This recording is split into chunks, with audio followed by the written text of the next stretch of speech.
सूर्योदय की पहली किरणें जैसे स्वर्णिम पर्दे की तरह पर्वतों और झरनों पर बिखरी थीं। घाटियों में धीरे धीरे कोहरा छाया और हवा में पंछियों का मधुर गीत गूंज रहा था। पूरी धरती शांति और दिव्यता में डूबी हुई थी। लेकिन उसी शांति को चीरते हुए आकाश में एक गहरा गर्जन हुआ। अंधेरी घने बादलों के बीच से प्रकट हुआ काल रक्षक, एक विशाल भयंकर राक्षस जिसकी आग सी जलती आंखें और काले बादलों के जैसे फैलते हुए प्रचंड शरीर ने पूरे पर्वतों को ढक लिया। उसकी धमाकेदार आवाज से जमीन कांप रही थी और बिजली चारों ओर फट रही थी। सभी जीव, मानव, देवता और वनस्पति भी डर के सन्नाटे में थे। कौन है जो मेरी शांति भंग करता है? राक्षस का गर्जन पूरे ब्रह्मांड में गूंजा। तभी पर्वत की चोटियों पर प्रकट हुआ रुद्रवीर, एक दिव्य योद्धा। उसके चारों ओर सुनहरी आभा फैल रही थी। उसके बाल हवा में उड़ रहे थे और हाथ में उसकी दिव्य तलवार चमक रही थी। उसकी आंखों में क्रोध, भक्ति और पीड़ा की ज्वाला जल रही थी।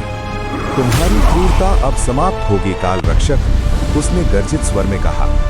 पहली भिड़ंत हमा में हुई। रुद्रवीर की तलवार और काल रक्षक के विशाल मुक्के की टकराहट से चिंगारियां उड़ रही थीं। पर्वतों की चोटियां दरक रही थीं, नदियां उबल रही थीं, हर दिशा में शक्ति की हलचल फैल रही थी। रुद्रवीर ने अपनी दिव्य शक्ति को उजागर किया। उसके चारों ओर चमकदार आभा फैल गई और उसकी तलवार से निकलती किरणें काल रक्षक की बिजली से टकराईं। जंगल, पर्वत और आकाश सब कुछ उनके ऊर्जा के प्रभाव में हिल रहा था। तभी रुद्रवीर ने अपना विराट रूप धारण किया। उसका शरीर सोने जैसी आभा में चमक रहा था।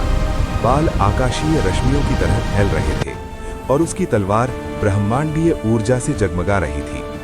काल रक्षक ने अपने छायाओं को कई रूपों में बदल लिया, पर रुद्रवीर की दिव्यता उनके भ्रम को तोड़ रही थी। दोनों के अस्त्रों की टकराहट से पूरे ब्रह्मांड में हलचल मच गई। पर्वत फट रहे थे, नदियां उफान पर थीं, आकाश और पाताल दोनों में तूफान उठ रहे थे। देवता और ऋषि इस महायुद्ध को देखते रह गए। उनके चेहरे पर भय और आश्चर्य की छाया थी। जैसे ही विनाश पूर्ण होने वाला था, आकाश में एक दिव्य प्रकाश प्रकट हुआ। एक परम ब्रह्मा ने ब्रह्मांड के मध्य से प्रकट होकर रुद्रवीर और काल रक्षक को देखा। उसकी दिव्यता इतनी महान थी कि काल रक्षक डर के मारे ठहर गया।